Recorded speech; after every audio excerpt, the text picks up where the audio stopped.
Hello and welcome to tonight's Get in Tune. I'm Michael Gracia, and I got a really great guest out there for all of you. Anyone interested in animation, if you're an animation fan of any kind, professional animator, hobbyist, a student, whatever you are, tonight is for you. This is one of these shows tonight where we're going to be talking about a product that my guest produced and directed about a very classic, great animator whose work inspired so many people.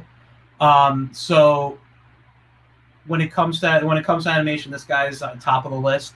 Let me bring on our guest, Arnie Leibovit. Hey, Hi. Arnie. How are you? Good. How you doing? Good. Happy to be here. Thank you. I'm glad you're here.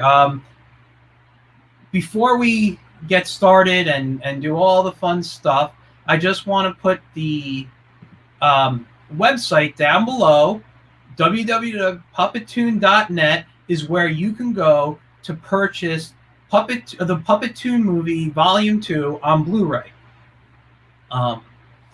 And before we begin, I thought it would be great to view the trailer. You good with? We're gonna go do that. So I'm gonna share my screen, and let's go to here. This one. I'm gonna zoom in, and hopefully I have my sound going. So you guys watching, last night I had a little sound issue. If there's any sound issues with this viewing, please let me know. We'll start. Zoom in to full screen, and let's hit play. Announcing the return of the Puppetoons. I'm sorry. Before he made the time machine in the War of the Worlds. This was one of my issues last night. I don't know what's going on, but when I zoom in, it disappears. So, let me see if I add it back. Nope. Okay, hold on. I do apologize for this. Let us go back. Allow. So we're just going to watch it this size. I do apologize. I wish I could have brought it in bigger.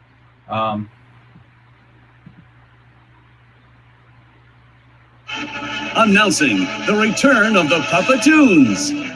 Before he made the time machine in the War of the Worlds, Oscar winner George Powell made Puppetoons. Dazzling stop-motion animated shorts that astounded the world. Now, Puppetoons not seen in generations are back, fully restored from their original Technicolor negatives.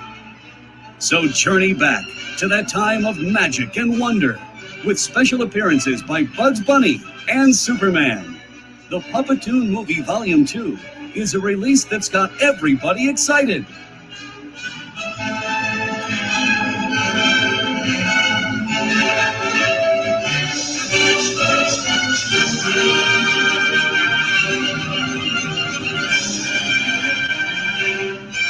Order yours today at Puppeton.net. All right, and let me just pause it, make sure nothing. Whoop, don't want anything else to play. Although that looks like a fun thing to watch too. So, stop screen share. All right, so that's actually very exciting to me. I will say this for those who are new to watching. My background obviously is in cartooning. I am a cartoonist, but I've spent years animating, mostly digital stuff, mostly, like 2D Flash type of animation. But I have worked in stop motion. I have worked in puppetry. I have sculpted and have built puppets. And to watch that type of stuff is just great on a personal level for me. So, number one, I just want to say thank you for collecting these for people. I think that's great. But before we really get into the Puppetoon stuff, let's just talk a little bit about you. So, Arnie, you directed this, you produced this. What was it like?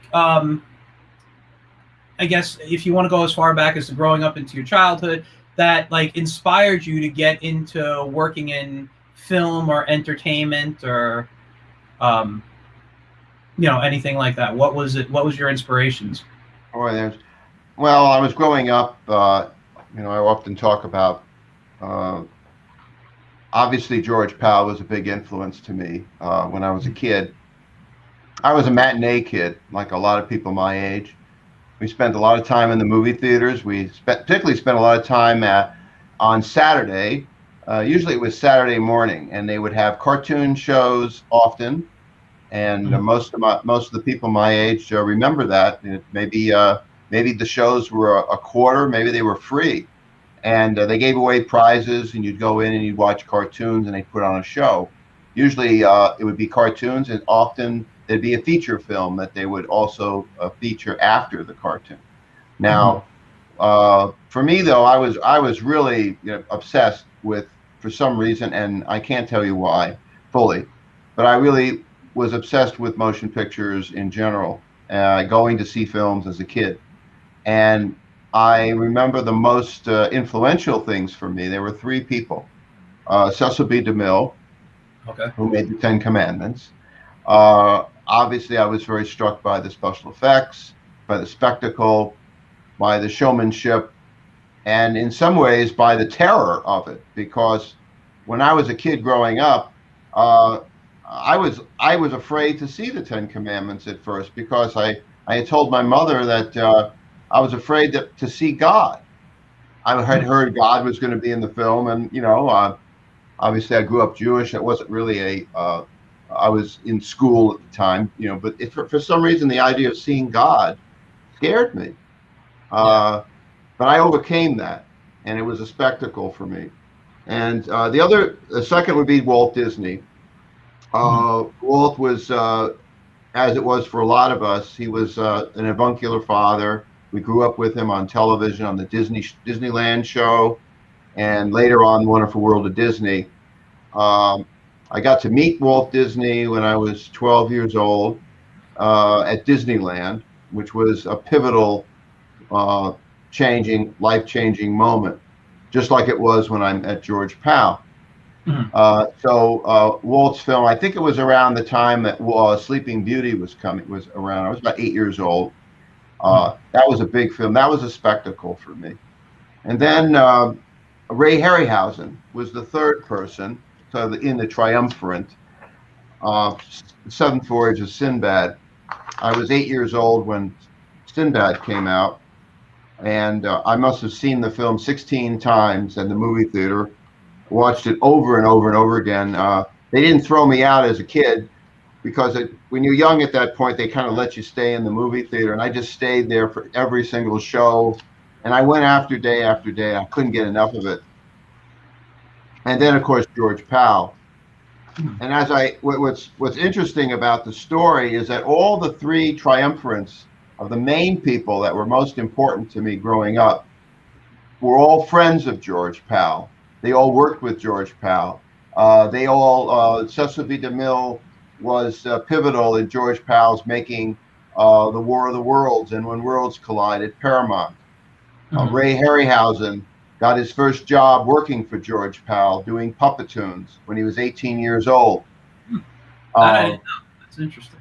And Walt Disney and George were good friends their whole lives, and George and Walt exchanged animators and all sorts of things through the years, and Walt was hugely impressed by George Powell's Puppetoons, which influenced the Walt Disney Studios in a major way. So what's all interesting is that all the things I was interested in was all rolled up into one thing, which was George Powell, which I wasn't aware of until I started to really get into doing the tribute to his life. And I can get into how that all happened.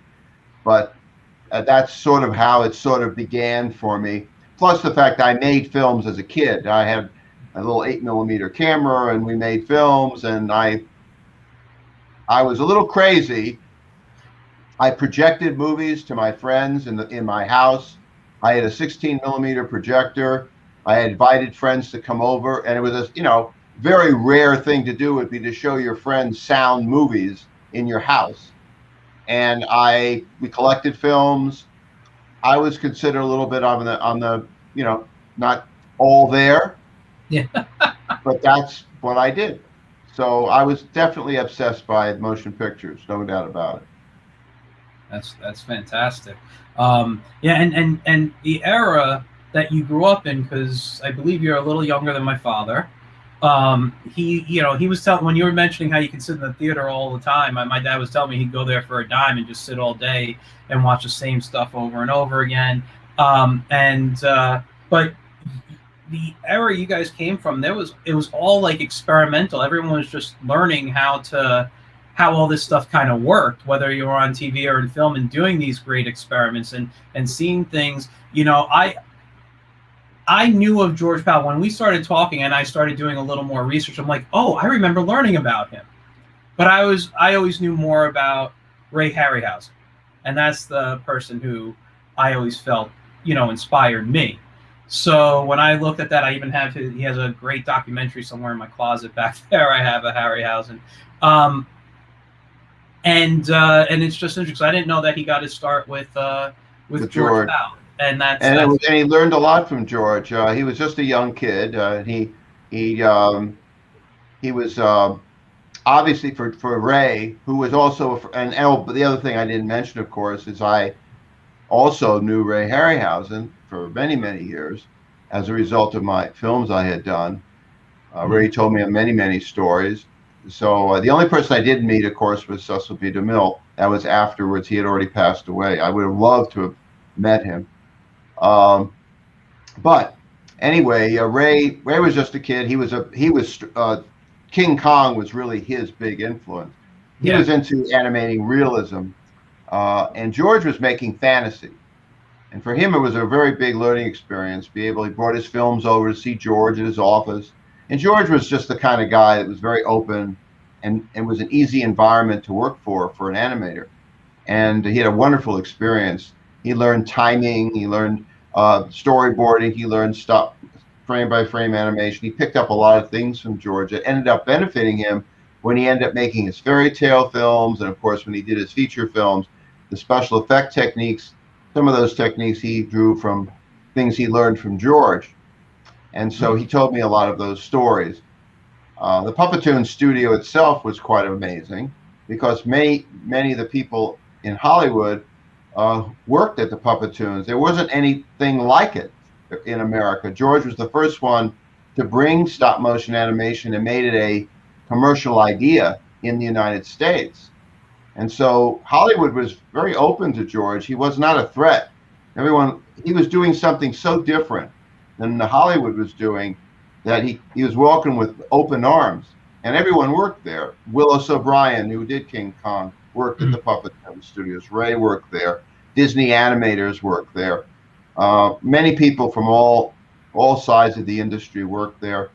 George was a wonderful guy. He was an easy guy to be with, a very self-effacing person, and I think it lent itself to influencing all of these people and all of Hollywood. I mean, he was a great influence in the motion picture industry, in animation, and then in the area of special effects with his feature films, which was a whole separate story afterwards. But before he made the features, he had made, I would say he was an animator of 20 or more years, from 1930s to 1950 period. Before he ever made a feature film, he made over 100 Puppetoons. Wow. That alone would be a great accomplishment for anyone to be able to do such a thing. And then he goes on to make some of the most iconic science fiction films of all time. So it's quite an epic story, really. Yeah, no, that's amazing. I mean, he's a guy, that not many people know of. Like, he's not a household name, unfortunately. And he basically inspired people who inspired the people who are working, today. Exactly. So it's, I'm just going to go to comics real quick, because even though I'm into animation too, most of my influences are cartoonists. And I'm fans of so many people today. And when I talk to kids and I teach and I do all this stuff, and they tell me the artists they like. They're talking about all these modern artists and you know, who are working in comics. And I'm like, well, what about this guy? And I'll be like, well, do you know who Alex Raymond is, or Milton Caniff, who inspired these people that you're enjoying, you know, or inspired the artists that they were inspired by, you know? So it's like, just let's keep going back and seeing what came before. I love that. That's one of the reasons I love art, and I love learning about different creators. One of the reasons I started my Get in Tune show was to talk with people who make stuff or have things that are different than what is commonly known out in the mainstream. So that's fantastic. I want to just go ahead. No, I was just going to go to the audience. Mike Wilkie's watching. Mike Wilkie is a cartoonist, very funny guy. I'll give him a shout out later at the end when I do my closing credits, because he will be on my show this Saturday. But we'll talk more about that later. I want to focus on you. Well, many of the cartoon, briefly, I was working on a project called Off the Funny Pages.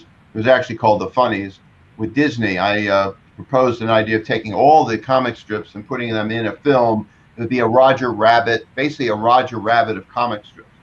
And I was developing it with the animation department. I was friends with Roy Disney for over 30 years. And I had a lot of access to the studio when I made my film on George Powell, who was, again, so close to Walt Disney.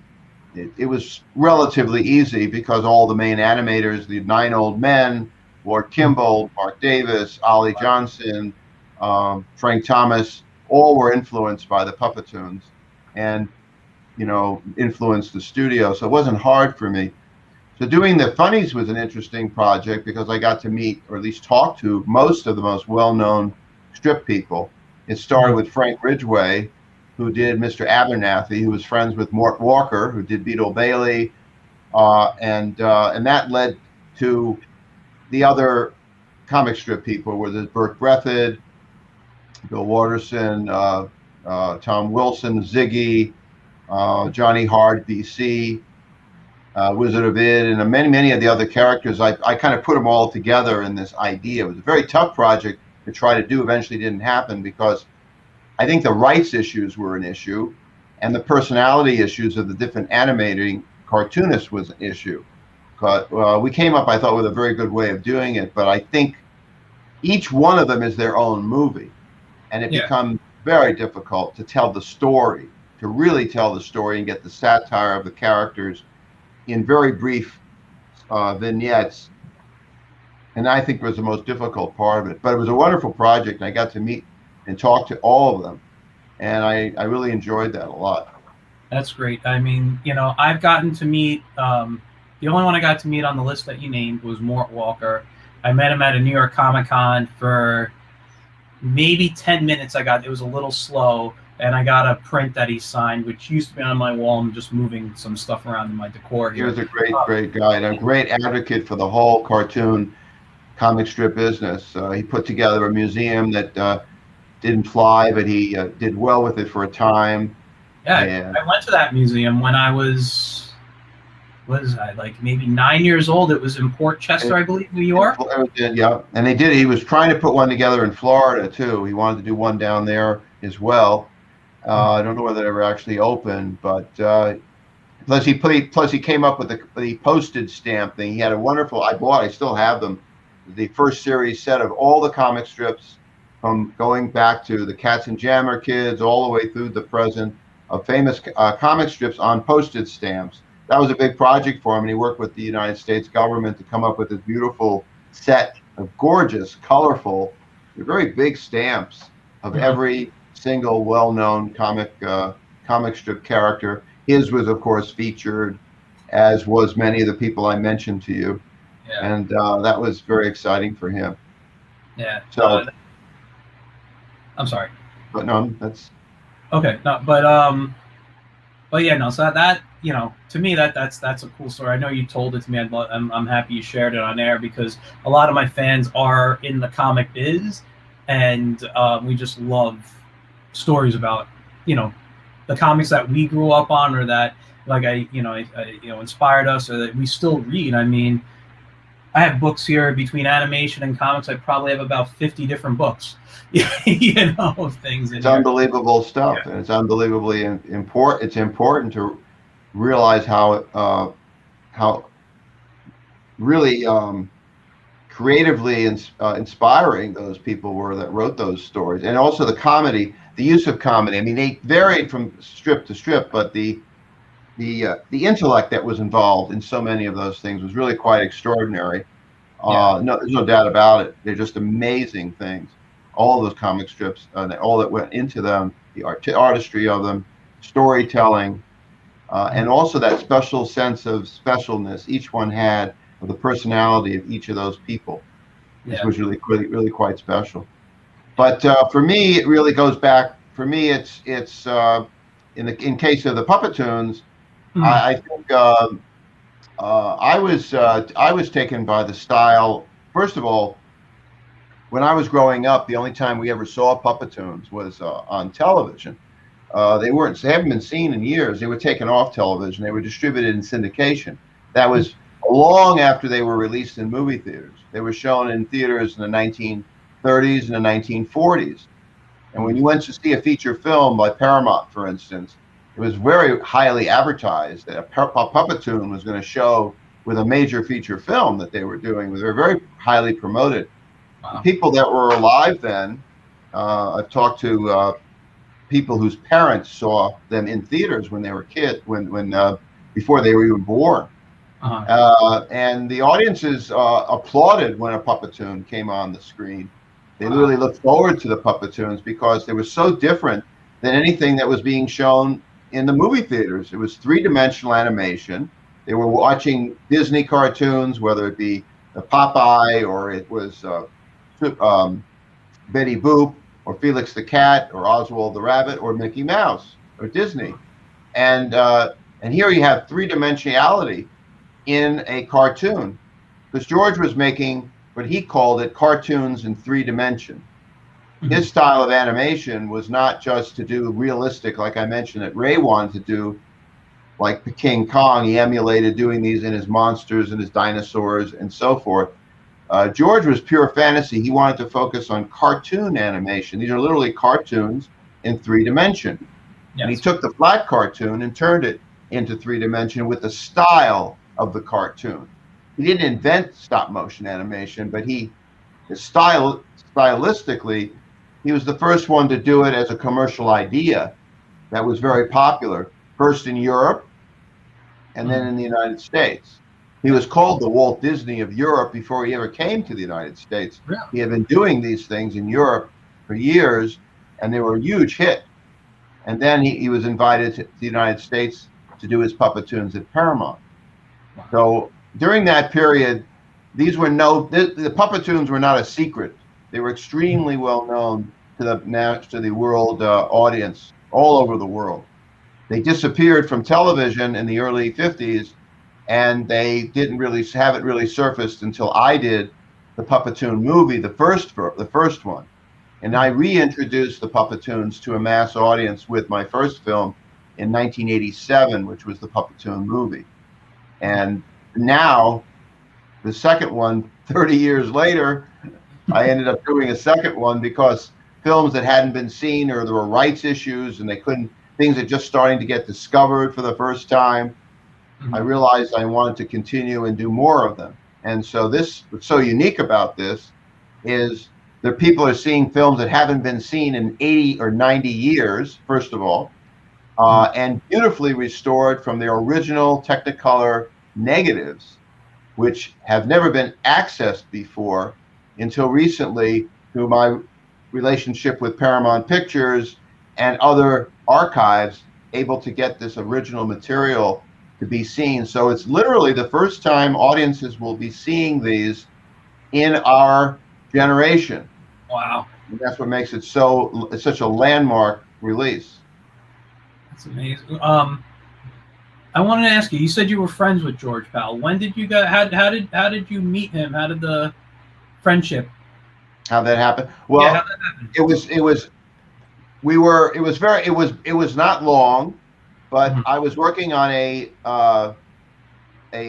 monster science fiction film I wanted to make, sort of a Jaws on land film. I was in LA, and I was friends with Dan O'Bannon, who did the film Alien. And Dan was working on, he had just finished Dark Star with John Carpenter, and he was working on the script for Alien, and he was getting ready to try to get it made at 20th Century Fox. He said, you should take your project to George Powell. He might be interested. I wasn't following George at that point. I didn't even know he was still alive, honestly. So I met with George at his house in Beverly Hills, and we met, and he, to review my project, offer me his advice and so forth. And that was life-changing for me. And I stayed in touch with him for the better part of a year, but he passed away in that short period of time.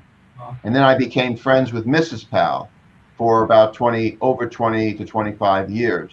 And I decided in the early period to do a tribute to George, which has become the seminal film in his life, called The Fantasy Film Worlds of George Powell, which came out in the 1980s, in the early 80s, and was premiered at the Motion Picture Academy and has had wide circulation. The Disney Channel has shown it. Many places have shown it. Was recently shown on TCM. I did a 2-day tribute to George with Ben Mankiewicz. We showed it just recently, and it'll probably get shown more, as will the Puppeton movie, the original one. And so that's how the whole George Powell, it sort of happened. It was a serendipity that it changed my life. I was so taken by him as a kid, decided I would do a tribute to him, and it literally changed my life. That's fantastic.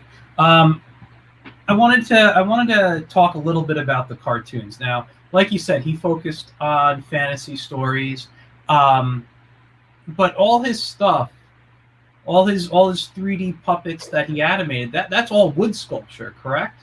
That's right. So I'm sorry, no, I was going to say it's different than how we do it today. We're not usually sculpting wood to make stop motion puppets.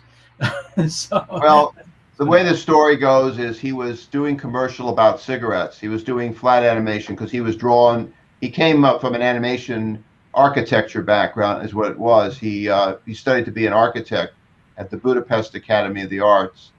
And he said he was so bored drawing all the time, which maybe your cartoonists are not happy to hear, but he was bored doing it. And he was playing around with a cigarette. He had like a cigarette he smoked at the time.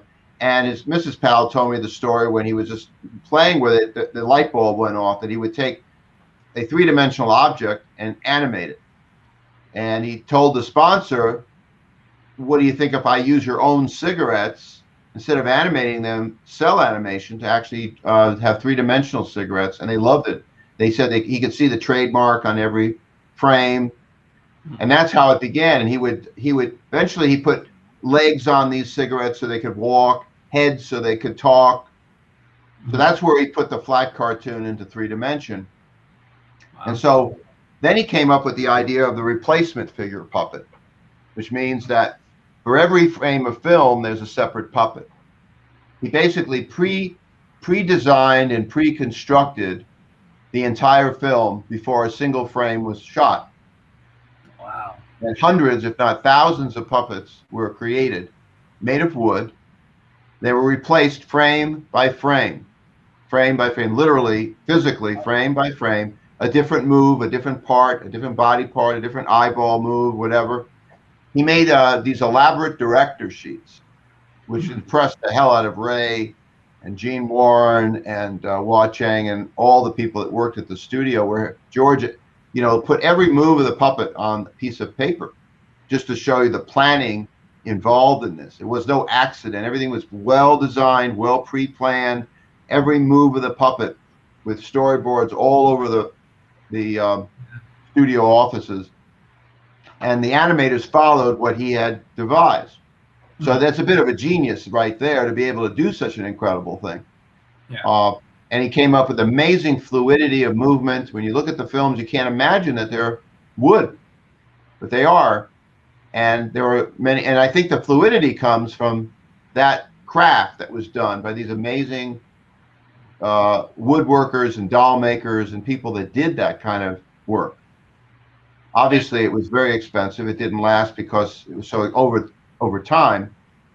They moved to the armature puppet. Well, that's what I was going to say. I mean, I was trained on the armature stuff. I can't imagine having to make something that constantly looks exactly the same, just in a slight different movement, or with an eyelid coming down to start animating a blink. You know, to have all that.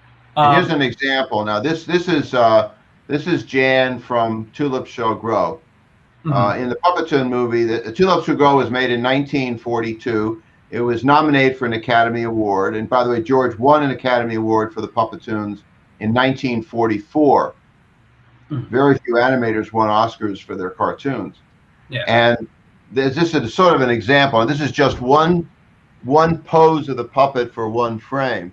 So, you know, the head would come off, the eyeballs would change, the arms would be replaced. There would be 25 or 30 steps to walk, and there would be all these tiny little puppets were animated one frame at a time. And what made it even more difficult was it was shot in Technicolor.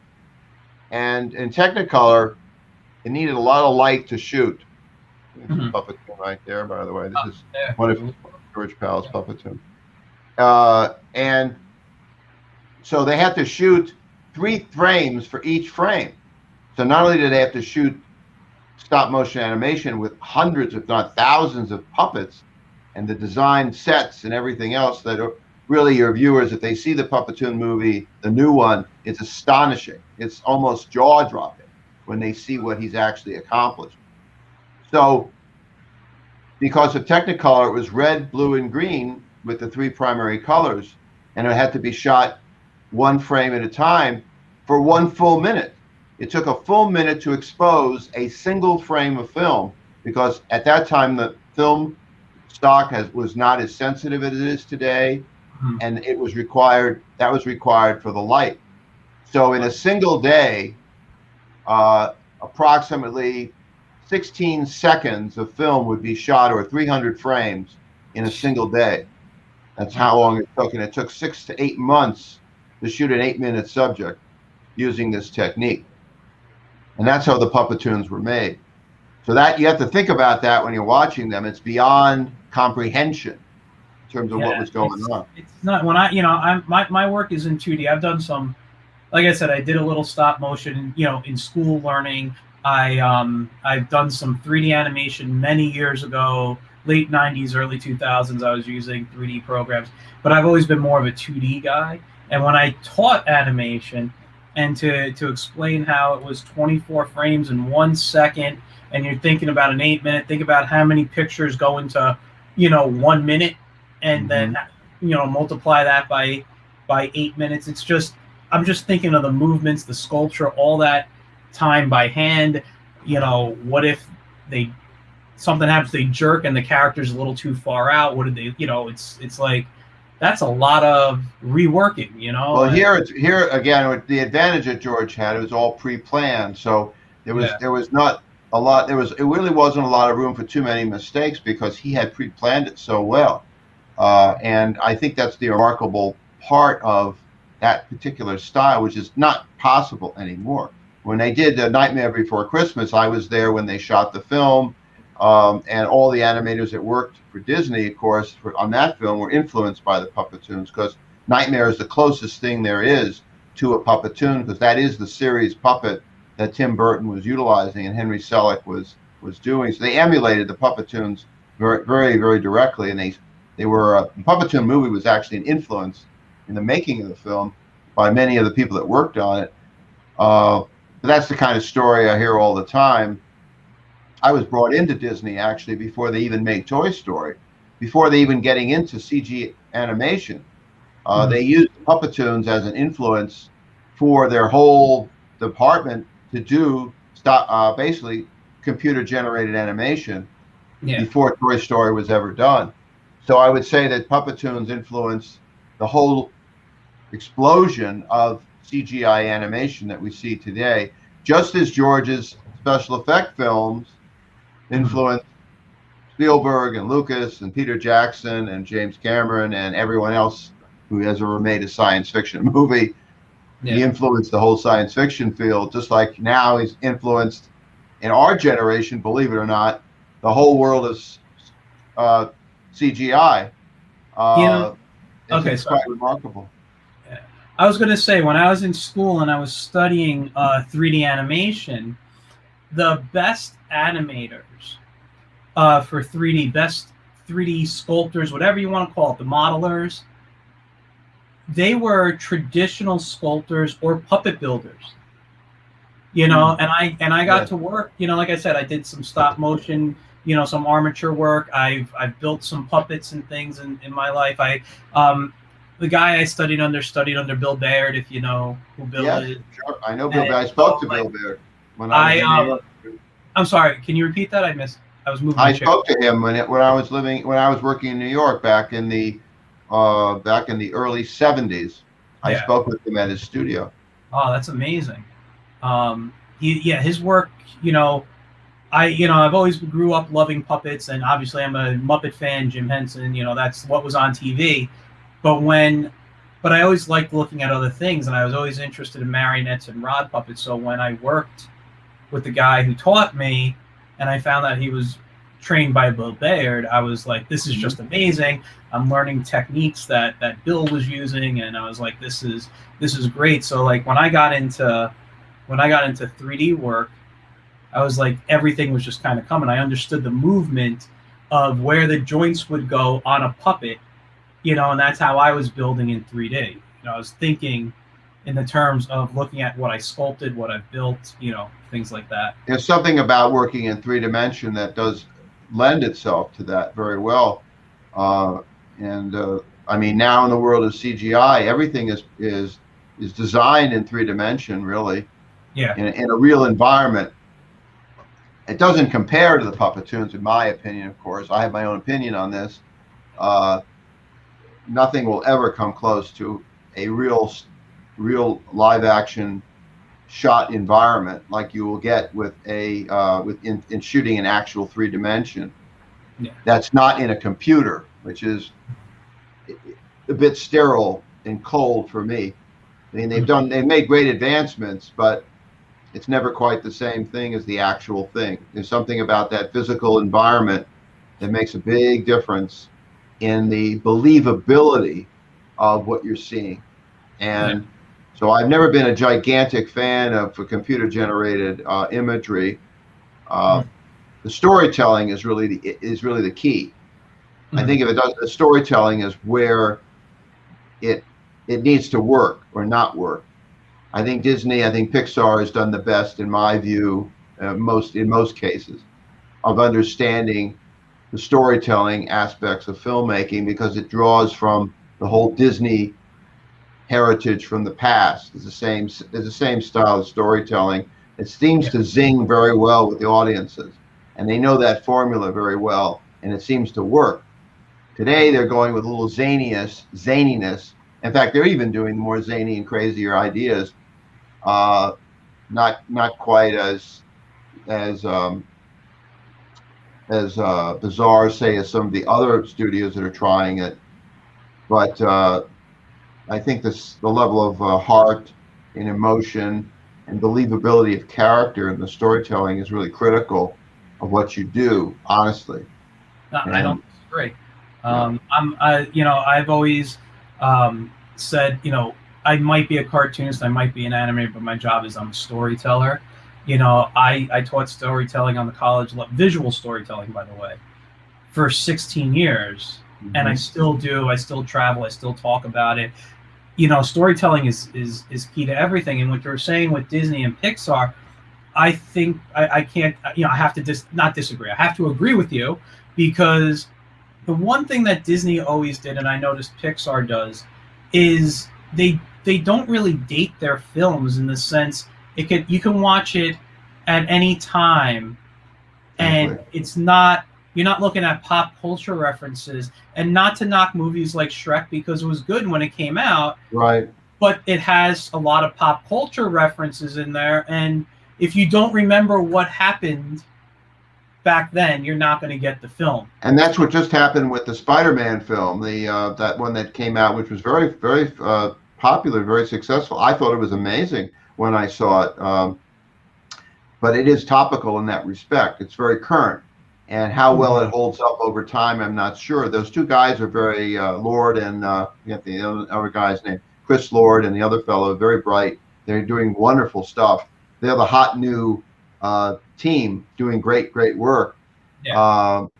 The You're Lego talking about movie, Into the Spider-Verse, right? yeah, Into the Spider-Verse, and also he did the Lego movie and all those other films where they're using a lot of really smart storytelling ideas of current concepts and so forth. But as far as its generational spread, like you're saying, will it have a timeless quality? Yeah. Only time will tell, I guess, for sure. Exactly. We're not really sure about that, but I agree. To me, that's the better way to go, to keep it in that timeless world of, it doesn't matter whether it's today or yesterday. I mean, you can watch a Puppeton, for instance, today. It's like it just came out. You can watch some of those films and you could think it was just made, and because they look that way on the Puppeton 2 set. I mean, they look like they just were made because the restorations and the quality of the material is so amazing. You would think they were just done. So here it's 90 years later, and you're looking at it, and it's a lot of it. Some of it feels like it could have just been made. Yeah. And I think that's part of that fantasy, the charm, the sense of humor, that lends itself to a timeless quality. And I like that myself as a way to go. Yeah, I'm just looking at some of the images right now on Google. I'm just pulling up some images and just to look at what was done. Okay. And and it's just I'm happy to share the screen. I can click on anything. Yeah, go ahead. Sure. The more and more I look at these things, and I've looked up a lot of this now.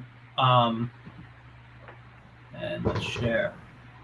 So, like, I mean, I know you can name every film on here, probably. Obviously, yeah. If you want, I can identify things if you like. Well, like, I look at like this, just the background on the scene. That's John Henry and the Inky Pooh. That's 1946. That was another Oscar-nominated film that George did on the Black Railroad figure, John Henry. It's actually one of the more popular Puppetoons of the fans. That particular film is very high on the list of really some of the great Puppetoons he did. Plus, he treated the black character in a very positive way, and he was doing it in 1946. He came under some criticism on one character he did, and this was sort of the answer to it. John Henry was heralded by the black community. So George really did amazing work there. So that's what that one is. Down here, a little lower, you can see Tubby the Tuba. Yeah, I was gonna say, I think there was a better picture I saw. On the right side, you can see him. If you go to the right side of the screen, there's Tubby with a cover. It says Puppeton movie. Yeah. That's Tubby the Tuba with the orchestra. Yeah. Tubby is probably his most famous Puppetoon, and for me, is really the film that got me to do the Puppetoon movie to begin with. The first one. When I was working on the fantasy film worlds, Mrs. Powell took me into George's offices, and I was looking through all the artifacts and so on. And there was a box on the floor, and in the box were a bunch of films, and I ended up projecting them in her house using one of her 16mm Bell & Howell projectors. It turned out to be Tubby the Tuba in color, in 16mm. I hadn't seen the film in color before ever, because we only saw it in black and white on television. And I was so moved by the film, by the style, by the music, George Kleisinger's score, Paul Tripp's storytelling. It's such a beautiful fairy tale story. I said to Mrs. Powell, this is why we had to preserve the Puppetoons, because we can't let these things be forgotten. Tubby the Tuba is probably right there at the top of the list of the greatest of the Puppetoons. And that one is very important. It's in the Puppetoon movie, the first one. I have to say, looking when I type in Puppetoon and I look the stuff up, he's the one character I go to all the time for design. I think he's my favorite design that George created. That design. Yeah. Yeah. It's just fun looking at him. It's fun. Yeah, yeah. It's a wonderful idea. Yeah. It's a beautiful. It's a beautiful subject. But they're all very inspiring. Now, if you go back over here, let's see. If you scroll down to here, there's a Superman character with Punchy, and also Judy, which is she's in the bathing suit. Punchy is up there at the top with the train. And you see a number of Punchies in Superman costumes, but there's Punchy there. And here with the train. Punchy. That's right. That's a Fred Moore design. Fred Moore was one of the greatest of the Disney animators. He worked for George, again because of his relationship with Walt Disney. You can clearly see the influence for people, your audience that may not know. I don't know how many people are watching, but Fred Moore designed the Seven Dwarves, all the Seven Dwarves for Snow White. He designed Mickey Mouse for Fantasia, and Alice in Wonderland. He did the Cheshire Cat, the whole host of characters he did. But I would say Fred Moore was the greatest character animator of Disney Studios, and Punch and Judy are basically Fred Moore characters, and the design of them are amazing. And that film is in the second release, and probably we'll try to get it in another one I'm doing, hopefully. It's called Hatful of Dreams, and that's where that comes from. He's also dressed up as Superman, where we have a very unusual appearance by a DC comic Superman in another company's franchise, which never happened before. It's the only time DC Comics ever lent Superman, other than the Fleischer Supermans, to another film. And that applies also to Bugs Bunny, which is also somewhere on this list, where Leon Schlesinger at Warner Brothers let Bugs be a part of the Puppetoons as well. I don't know if he's on this list of stuff, but I'll look around. But this is another one I always like. I've always been a fan of like mascots for like food and cereal, like those type of things from my childhood. Captain Crunch, things like that. This guy, I look at it and I'm like, I see the Rice Krispie, the Rice Krispie Snap over there, and I'm like, it's just another one that I'm attracted to in design. Well, he's definitely a Puppetoon inspiration, and no question about it. And the people that animated him worked at the Puppeton Studios as well, and then they ended up doing it for my film, for the Puppetoon movie. The same people that worked on the originals, including the Pillsbury Doughboy and Speedy Alka-Seltzer and all these animated characters are all there. We have a sequence in the Puppeton movie. You can see these, and that is a replacement figure puppet. I mean, Speedy Alka-Seltzer. By the way, that's the only time Speedy was ever filmed in color. He was actually the replacement figure. A series puppet was found by Miles Laboratories in Australia. They thought they had lost the puppet, and they found it. They brought it to us to do for the Puppetoon movie, and they documented it with the Smithsonian when they made it. So it was very historic to have that little moment with Speedy Alka-Seltzer. It was really a big deal. So it's funny you should mention it. And this right here is a picture of George, right? Or is that's him at the table with that's Jan, by the way. I just showed you Jan. He's right. Jan is standing next to him. That's Jan behind him, and I actually have that model. That's I think it's, if you can blow it up, I can't tell, but I have that actual one. He's sitting right next to me. The only reason I'm not clicking on it is because it'll take it's going to take me to someone else's website, and I don't know what's on their sites. That's okay. Not that I think this would be on bad sites. I just want to play it safe. Sure. But here, that's another one. I want to just go to the comments real quick. Joe Ryan, who's a regular viewer, says, "Hello, guys. I just want to say I'm a huge fan of 2D animation and stop motion. I'm really enjoying this conversation." So that's great. Now that picture there. Now the people will have to look carefully because I'm all the way on the left side there. But here is the actual puppet that George is holding in his hand. Oh wow! This was given to me by Mrs. Powell. This is the actual. If you want to make the screen bigger, it's up to you. Totally. But I'll just give me 1 second. I have 3 monitors, so you got to give me a moment to jump around here. So there you go. You got the screen. I try it often. I'll do is George would use this as a demonstration. It's a big version of him just to show, the head comes off and goes on. It's a way to kind of show an audience kind of how it worked. That the middle section can be removed, and that's how the replacement was done. And so that's his actual demonstration puppet. And then I always show the actual puppet, because I like to give people a perspective of what the animators were actually having to deal with. This tiny little thing that was blown up on Radio City Music Hall screens, full screen, this tiny little thing they were working at. They didn't have this giant thing to work from. They had this tiny little thing to work from. Yeah. Maybe it would have been better to make it bigger. But he ended up doing that later on. When he made War of the Worlds, for instance, War of the Worlds is really just another Puppeton, because the sets for the city of Los Angeles and for those city sets are giant. They're 10 feet tall cities, and they're basically, it's a large scale Puppeton. With the realism that George was able to bring the War of the Worlds is directly related to his work on the Puppetoons, because he understood how to do sets and style to make it look believable. He also did it in When Worlds Collide and Destination Moon and many of his other films. But again, it comes from the Puppetoon days, the stylistically, the ability to do this. And I think, again, it comes from George's being a carpenter. When he studied carpentry, he was a craftsman. He could do things with his own hands. And I think that really lent itself to doing this kind of work later on, because he actually did carpentry. He was an actual carpenter. He studied in school that he was also a carpenter.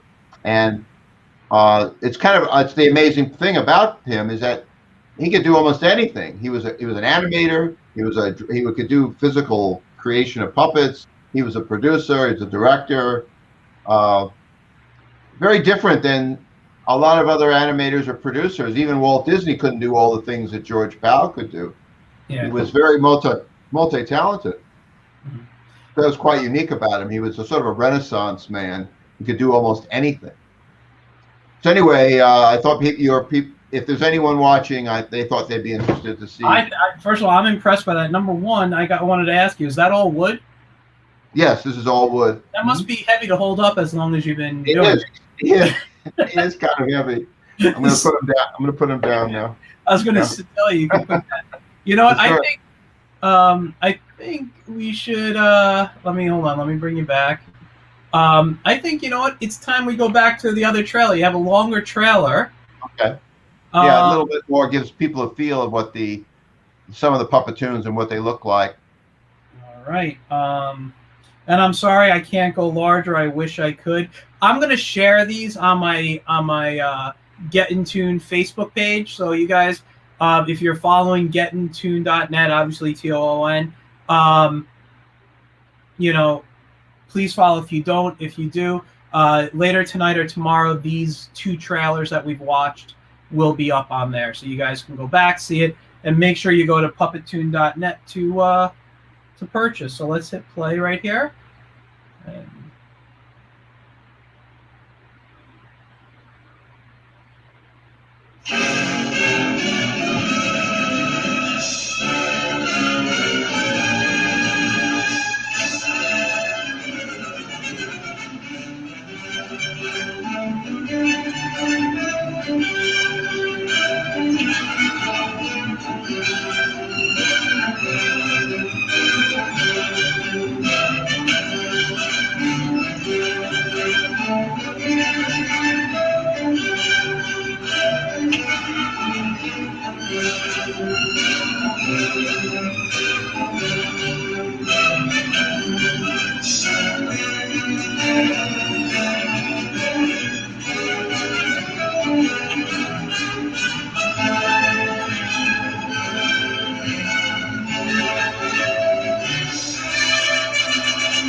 Wow.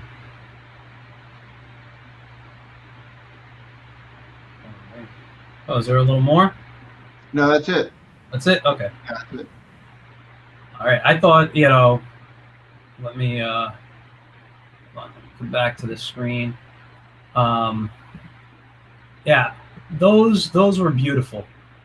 Just watching, and you're right about the. Now I've watched this before. You know, you sent me the link. I made sure to watch this, and every time I see it, and you're telling me how it's remastered, all this stuff, so vibrant in color, so just, you know, thinking back to, you're telling me how they animated back then, you know, the work that went into these, it's just amazing. It's just beautiful. I don't know what other words to describe it. You know, I mean, you know, one second, I do have a couple of comments from Joe Ryan. He says, seeing the actual model from stop motion is pretty awesome, and he said he loved that, meaning the trailer. So this is There's a word that I get a lot from people, because I'm on Facebook. I have a support page. It's the supporters of Puppeton 2 and 3. You might want to send the link to people. They can become group members. People's reviews. They're writing, all the people that are getting. I mean, everybody. The revelation. I get words like jaw-dropping, breathtaking. They're in love with it. Frankly, they watch them. They're like little jewels. Each one is a jewel. It's like going into a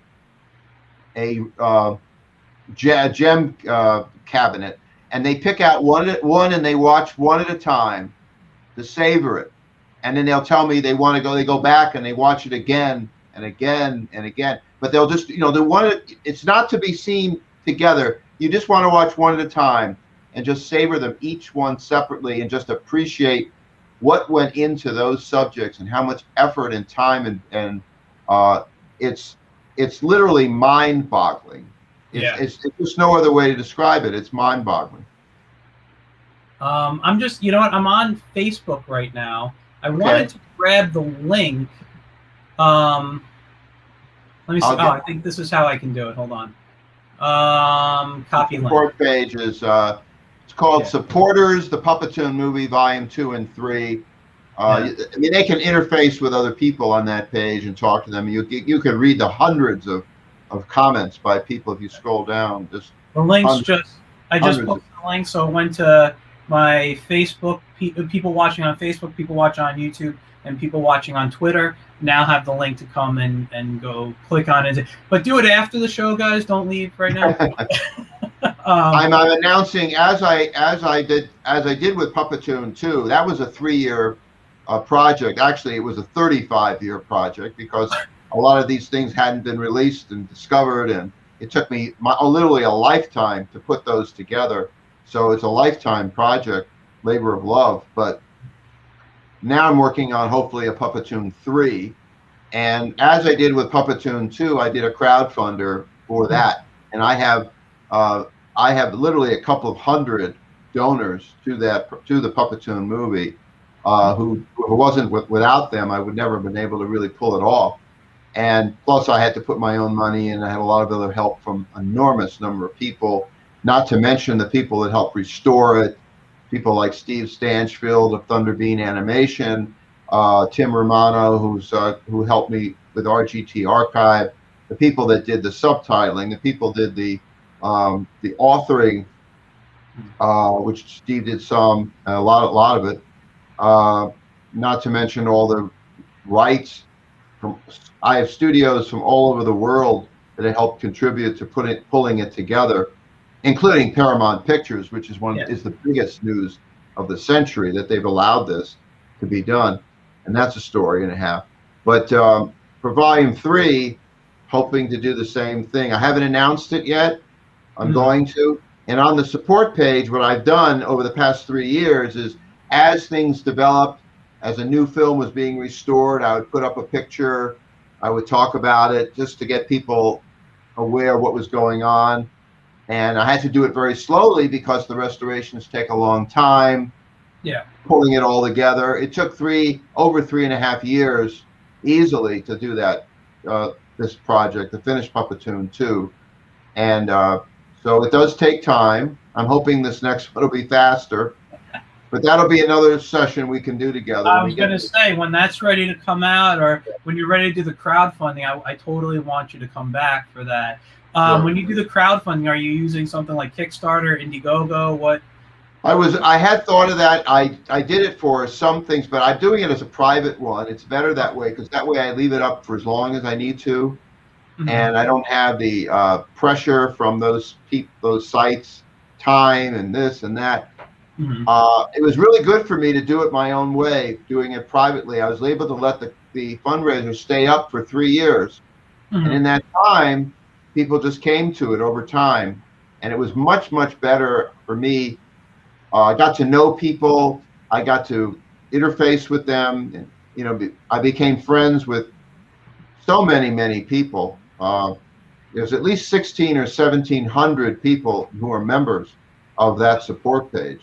Well, I'm now an official member. I didn't see you sent me an invite, so when I went on the page, it said, you know, you've been invited. So I hit make sure to join. It's a big deal for a lot of people. As I said, it's a revelation to see these things. I'm so excited about it, to be doing something that's so landmark, so historic. That and in this day and age, it's so rare to find something that you haven't seen before, that hasn't been done before. And it's so unique to be able to present this to the world for the very first time. I'm very excited by it. And I'm talking to people all over the world, by the way, Mike. I mean, I'm doing this tonight, tomorrow, the next day. I'm doing one in England. I did one in Scotland. I did one from Japan about 3 or 4 days ago. The people of Japan are going crazy for this. They are such huge George Powell fans in Japan. And so various museums, Cinematheque, universities, it's really getting the play, because people are really, I think they're eager, they're hungry for something like this. They really want to see things that inspire them, that are new, that are different. And I think the Puppetoons do that. They're quite inspirational. Yeah, no, they're you know, like I said, I don't know what word to use besides beautiful. They're, you know, it's you know, as someone, you know, I don't say I pride myself on being a historian, because I don't know everything out there, but I'm very, you know, very familiar with the history of animation. I'm very familiar with the history of comics. Like, the stuff I know, you know, and I'm always happy to learn about new things, especially in the areas that I love. But also, I like to know what came before the stuff that I love. You know, like I said earlier, what inspired the people who I grew up on, and that I enjoyed. You know, and you'd saying earlier how Walt was a friend of George, and and they shared animators. I mean, Disney. I mean, I'm not wearing a Disney shirt tonight, but I literally have 2 dresser drawers full of Disney T-shirts. Like, Disney is one of my biggest inspirations, and to know the connection that he has with George Powell, which is also weird because of all the studying I've done of Disney, I don't remember reading anything about him. Oh, it isn't well known. It isn't well known. And I mean, I introduced a lot of these ideas to the world when I did my documentary 35 years ago. And it's the other thing about George, he was such a humble, such self-effacing fellow. He was so admired but so loved by so many people. But his ego was not gigantic. I mean, he was able. He never took credit for things like others did. He was very self-effacing that way, and I think part of it has a lot to do with his personality. And so he wasn't trumpeting everything he did when he did it. He was an artist in the truest sense of the word. He was dedicated to the work he was doing. That was what his focus was. Plus, as I explain it, George was an original thinker. There's very few people that exist in the 20th century that represent a kind of person that Powell was. You have Walt Disney and George Powell and a few other people, but then the Beethovens and the Einsteins. I mean, how many people are original thinkers? George was an original thinker. He came up with his own vision, his own universe of what he wanted to do in the world, and that was his focus. And it was not something he thought about or dreamed about. That was just his nature. He was a prodigal. He was a genius, and so that was his focus. So I guess my role in my lifetime, for whatever reason, from some miracle from the gods, I don't know from where it came from, that it happened to be me, that I ended up presenting him again to the world. My relationship with Mrs. Powell for so many years. I'm very proud of the fact that I was able to do this, and I've even in a small way, I've allowed people to experience these things all over again. I mean, behind me you see the time machine. Which way? Actually, I wanted to ask you about that. You were a producer on the most recent version of the time machine, and right. George did the time machine originally. How did that get involved? Was it because of just an honor, knowing George Powell, the honoring of doing it? Was that how? Well, I told Mrs. Powell that I loved the time machine. I grew up with it, the story I told you, and I saw the film, and it changed my life. And I said I would really like to do another version, a remake, or a sequel. And that ended up becoming the 2002 DreamWorks Warner Brothers time machine that I executive produced with Steven Spielberg and those two studios, Jeremy Irons, Guy Pearce, and it was really quite spectacular. A lot of it turned out quite amazingly, and actually we're doing another one. Another one is in the works even now.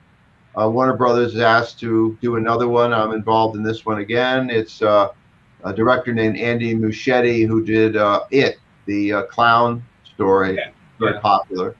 The most recent one. He's very big. He's a huge fan of the time machine. I mean, who isn't? Yeah. And he wants to do a remake. So it's in that stage of getting the script done, and I'd say over the next several years, couple of 3 years, you'll probably see another time machine. That's great. So yeah, so I got my hand in doing some of those things as well. But this is a labor of love. This is the most important. Believe it, it's small but more important. Yeah, you're also honoring a friend by all the stuff you're doing, and that's probably the greatest thing you could do. With this here.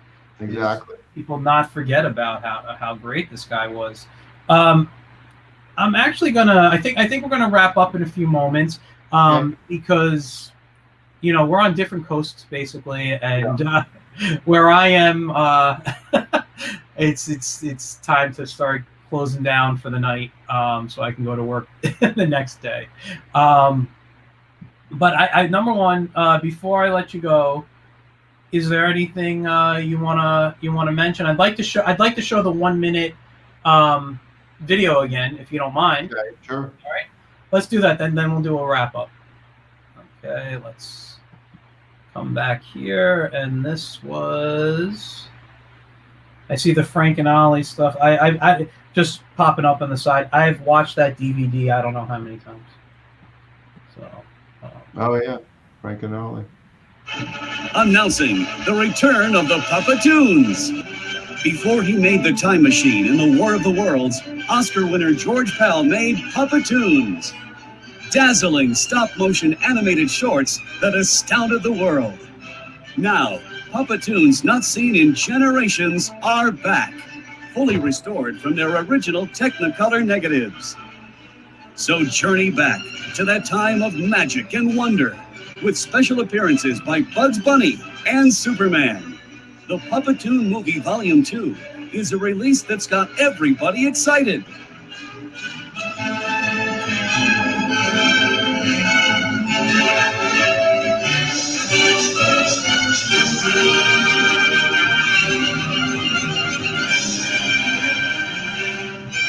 Order yours today at Puppetoon.net.